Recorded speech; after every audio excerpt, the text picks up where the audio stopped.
Bonjour à toutes, bonjour à tous. Alors merci d'être avec nous derrière votre écran pour cette nouvelle entrevue dans la Tourelle qui exceptionnellement ne se passera pas dans la Tourelle. Nos invités du jour ont pas mal occupé tout l'espace, donc aujourd'hui ce ne sera pas dans la Tourelle, mais nous sommes quand même dans la Maison de la Culture du Château Landry à Montjoly. Voilà, donc vous êtes avec le CLAC qui depuis plus de 40 ans œuvre à démocratiser, promouvoir et développer les arts littéraires dans la Métis principalement, mais également dans le Bas-Saint-Laurent. Donc pour ce faire, le CLAC dispose de résidences de création, donc on accueille des artistes pour qu'ils viennent travailler sur leurs projets en cours, sur leurs futurs spectacles qu'ils vont venir présenter. Donc ces résidences de création servent à ce qu'ils travaillent sur leurs œuvres à venir et aujourd'hui nous recevons donc en résidence un trio d'artistes basés au Bas-Saint-Laurent. Ils sont venus avec nous au château, ils sont avec nous au château depuis le 6 septembre, depuis ils sont arrivés dimanche soir. Ils sont là jusqu'au 10, jusqu'à demain. Donc ils viennent travailler sur leur projet qui va s'intituler Contre-Corps. Donc j'ai vraiment le plaisir d'accueillir aujourd'hui Cilia Temens, Élise Arguarche et Antoine Letourneau-Berger. Bonjour à tous et à tous. Allô. Salut. Donc, avant de rentrer donc, dans le vif du sujet, j'aimerais savoir comment je fais pour vous présenter tous les trois en tant que groupe. Vous êtes un groupe de trio, vous avez chacun vos arts préférentiels, j'ai envie de dire. Donc comment votre groupe se forme et qui fait quoi en fait dans ce groupe-là? Qui veut commencer? Mais je vais commencer. Cilia. Principalement, j'écris les chansons en collaboration avec l'Église aussi. Je joue des claviers, je chante, je joue beaucoup de basse et j'aime ça. C'est ça, moi je suis plus à l'écriture, je suis la machine à écrire du groupe. Puis on m'a créé quand même un petit setup.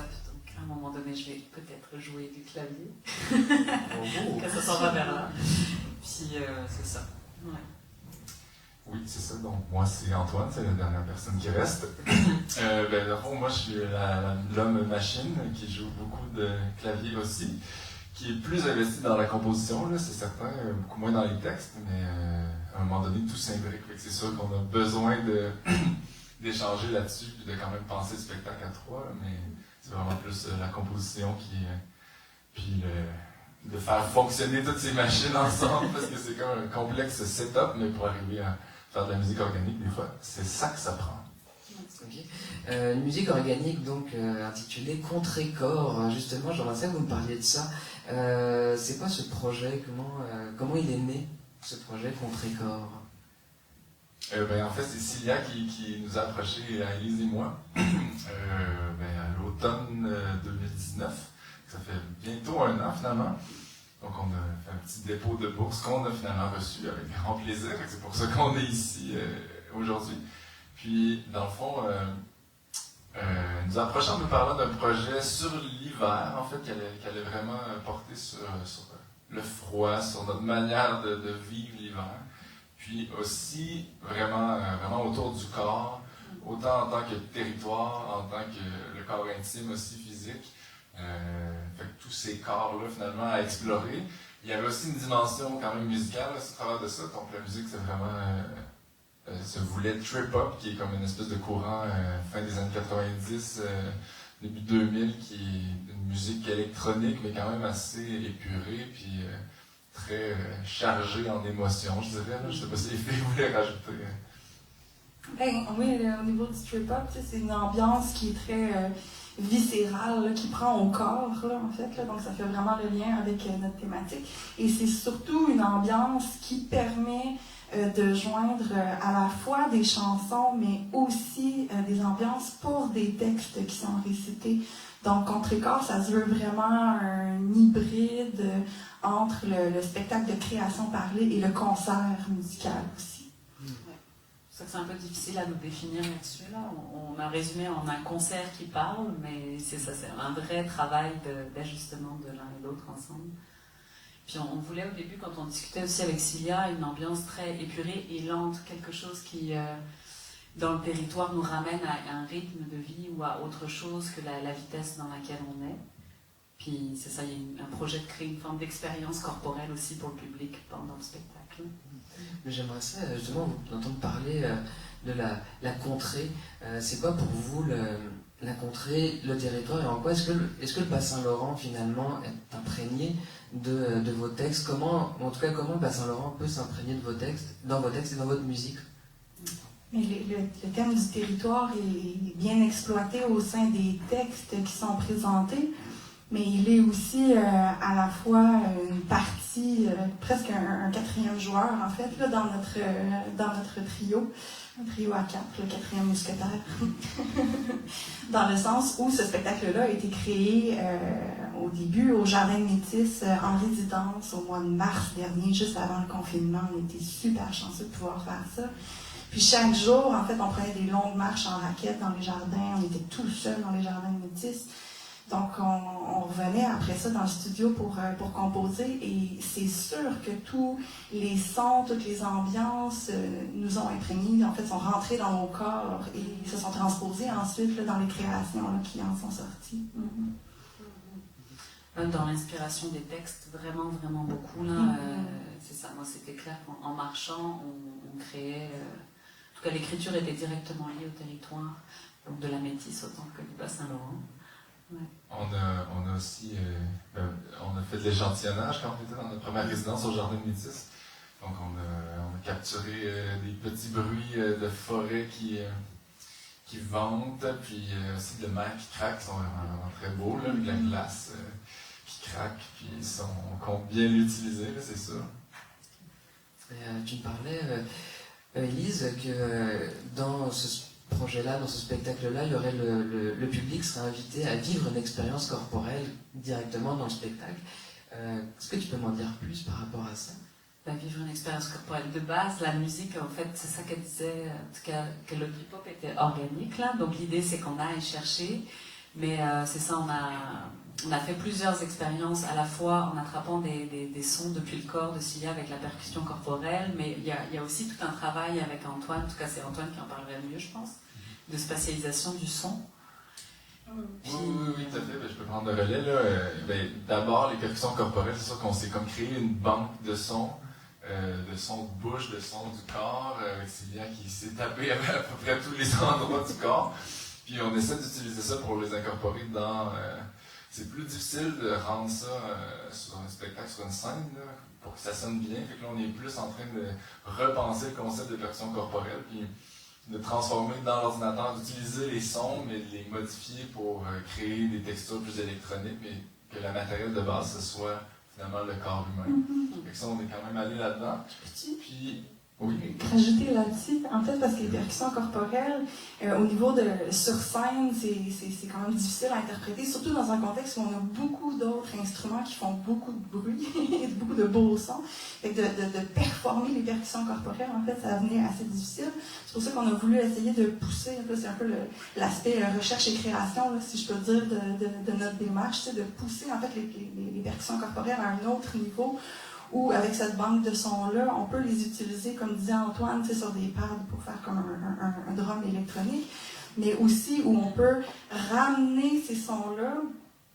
Je vais en parler brièvement. On a des petits micro-contacts qu'on va se mettre sur le corps. J'en ai un ici sur mon Hayat, mais c'est un petit microphone qu'on peut se coller aussi sur le corps. Fait que c'est ça. Mais oui, puis ensuite, quand on se tape, par exemple, si j'ai un micro ici que je me tape, en fait, ça va déclencher un son qui vient de l'ordinateur, mais ce son-là, à la base, il vient du corps. C'est juste qu'il a été amplifié, dans le fond, traité par l'ordinateur. Fait que là, c'est comme d'élever les percussions corporelles comme à un autre niveau. Là. Ça, c'était comme un défi qu'on s'était lancé et qui, ma foi, on a réussi à relever, puis on était content de ça. Oui, c'est exactement. Puis là, l'autre étape aussi, c'est de spécialiser le son, comme Élise le disait. Fait qu'on essaie d'avoir un système où est-ce qu'on peut vraiment arriver à jouer avec des caisses derrière le public autant que devant, justement pour rajouter pour ajouter à cette expérience-là corporelle, en fin de compte, parce que souvent les concerts de musique, c'est presque toujours des caisses de son devant.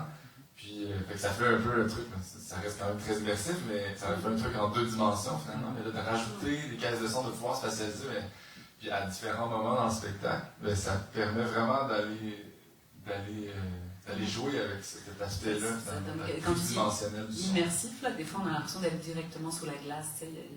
L'idée c'est ça, immersif et intime. En tout cas, c'est comme deux espaces de création dans lesquels on se place quand même pas mal, tous les trois.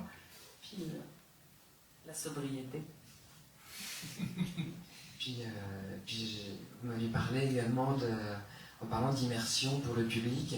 À un moment donné, dans le spectacle, sans vouloir livrer de punch ou quoi que ce soit, mais vous allez inviter le public finalement à entrer finalement dans le processus de création par une certaine méthode de voix off, si j'ai bien compris. Est-ce qu'on peut en parler? Est-ce que vous pouvez nous en dire deux mots?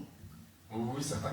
Dans le fond, l'idée, c'est qu'on s'est posé la question, étant donné qu'on a un spectacle qui est à mi-chemin entre la poésie littéraire, la musique, la chanson, ben on s'est dit, comment on peut arriver à quand même rester dans nos personnages de scène, en fin de compte, puis dans notre spectacle à nous, mais un peu à la façon d'un concert, finalement, entre les pièces, arriver à ce que le public puisse respirer, se détendre. Fait que c'est là que l'idée nous est venue d'un peu capter puis enregistrer notre travail pendant la démarche de création, finalement.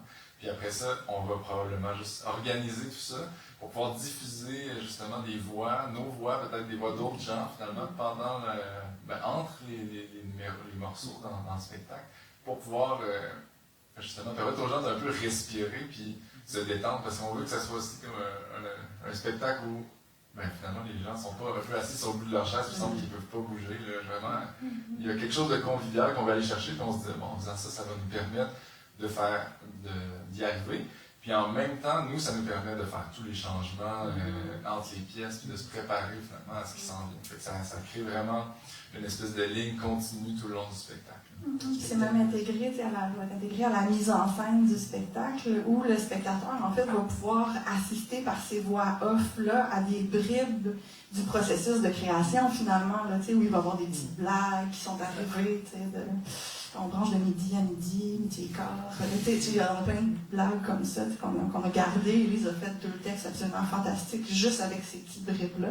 Et ça permet aussi aux gens de, à la fois assister au spectacle, mais aussi d'assister à comment ce spectacle-là a été créé. On avait envie de créer de la légèreté, puis on n'arrivait pas à le trouver depuis le contenu. Puis il y avait un texte qui s'est créé en vous écoutant installer le setup, puis il n'allait pas avec tout le reste des textes, mais on voulait pas le perdre pour une raison ou pour une autre. Puis du coup, on a cette idée-là qui est arrivée, qui nous soulage. Parce que même si on essayait d'être plus léger dans le contenu, on n'y est pas arrivé. Ça donne beaucoup de choses très drôles, parce que moi je suis pas musicienne, donc je comprends pas forcément tout le langage de votre langage, donc ça fait pour moi des décalages dans ma pensée quand je les entends, du type midi et quart, tu sais, puis je joue sur ça aussi pour... Oui, juste cette petite précision, justement, le midi, c'est un protocole, là, en fait, c'est une manière de transférer du signal numérique pour arriver à parler à différents synthétiseurs, justement, entre autres. Alors moi qui suis profane complètement là-dedans, on t'a perdu dès le départ. On m'a perdu dès le départ, j'étais comme Eddie, je me dis, entre midi et quart, oui, pas de problème. Donc, on n'arrêtait justement pas de parler de fil midi, puis ça prend un autre câble midi, puis un autre truc à connecter derrière, puis là, c'est ça. C'est un fil midi à midi. Un fil midi à midi, finalement.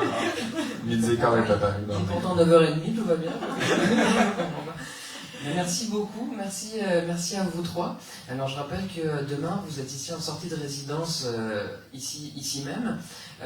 C'est complet, heureusement en fait, c'est complet, mais le spectacle sera prêt en février 2021. Vous le présentez au Théâtre du Bic en février 2021.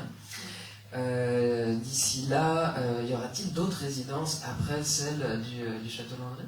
En fait, on va avoir comme 2 semaines de résidence au Théâtre du Bic qui ne sont pas collées ensemble. En fait, on va en avoir une en janvier puis une en février. Donc là, on va être vraiment rendu à la mise en scène, à habiter l'espace, à travailler beaucoup la spatialisation du son, comme Antoine en parlait tantôt, mais avec l'équipement aussi du Théâtre du Bic. Puis ça c'est costaud quand même comme processus, fait que ça va vraiment nous permettre de le mettre en scène, là, de pouvoir le livrer bien. Parce que finalement, la première résidence nous a vraiment servi à créer un peu le noyau dur de ce que va être le spectacle. Là, on est en train vraiment de le détailler plus, d'essayer de déjà penser à la performance. Fait que là, on est en apprentissage vraiment de se mettre dans les doigts, dans la tête, dans la bouche, toutes ces belles paroles et musiques-là, finalement. Fait que c'est vraiment... là, on est à cette étape-là du processus, mais là, justement, comme Célia disait, les prochaines étapes vont vraiment servir à faire prendre le pain, finalement. Ouais, c'est ça, rendre ça vraiment sensé. Sortir un peu de nos têtes, puis justement, le rendre au corps, finalement. Là, c'est ça un peu ça le concept aussi. Parfait. Ben, écoutez, avant de vous laisser la place pour jouer un petit extrait, un avant-goût de votre spectacle, je rappelle que le prochain rendez-vous pour le CLAC, ce sera le samedi 19 septembre à 19h30 en direct, en live sur Facebook, du projet Ma langue, mon territoire, un projet entre auteurs du Nouveau-Brunswick et du Bas-Saint-Laurent. Donc c'est avec nous, soyez connectés le 19 septembre à 19h30. Donc je vous laisse, projet Contrecorps. Antoine Letourneau-Berger, merci. Elisa Argoarche, merci. Célia Temens, merci. C'est à vous. Merci. Merci. Alors, on va vous présenter une pièce qu'on a intitulée Comptine, qui aide peut-être pas à dormir, mais qui est douce. Toute calme, toute douce. Qui est, juste pour la mettre un peu en place, là, c'est vraiment, on essaie d'imbriquer aussi à travers les chansons du texte. Donc là, c'est vraiment un bon exemple de ça. On est moins allé dans l'électro pour cette pièce-là. Mais au moins, ça donne un avant-goût de finalement imbriquer chansons et textes. La voix sur les fesses sur ton micro? J'en ai pas. On t'attend là.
C'est désarmé, les ventricules du corps forcent pour respirer, pour rester, pour juste t'appeler.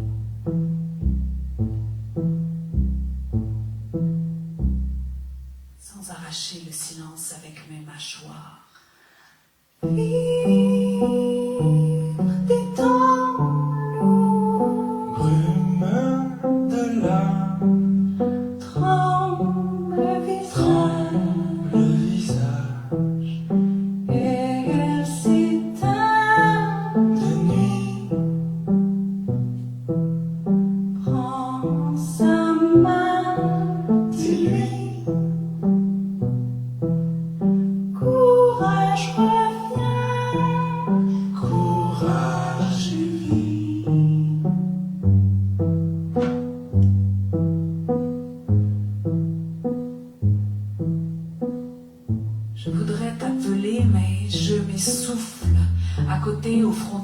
Notre terrain, dans la serre où tout devait pousser, mon corps qui se serre. Trop chaud, trop gros, en boule sur le sol, je me cache. Rien pour me sortir de ce lieu, sauf le cri dans la gorge. Impossible. impossible de faire reculer ce qui monte aux lèvres, à la glotte. Le cri étouffé, tant de jours à empiler les tâches, à lisser ce qui nous touche avec le fer lisse. Tant de nuits sans éteindre la lumière, avec le fer repasser tout pour que rien ne déraille entre nous.